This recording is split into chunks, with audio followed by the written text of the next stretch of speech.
Have you ever imagined walking through a magical Disney castle, but you're stuck trying to figure out how to build one in Minecraft? It can feel really tricky, but don't worry, I'm here to show you that some easy and fun steps can get your castle looking like the one in the movies. So first you're going to need to gather the right materials, like stone, quartz, and some blue blocks for the roof. Once you have everything, you're going to start by creating a solid foundation.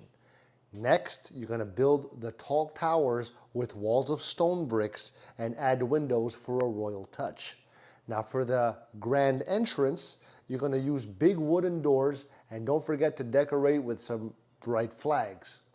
Now make sure that you use Minecraft's creative mode to have unlimited resources. So you can also add cool details like a moat or secret rooms inside the castle.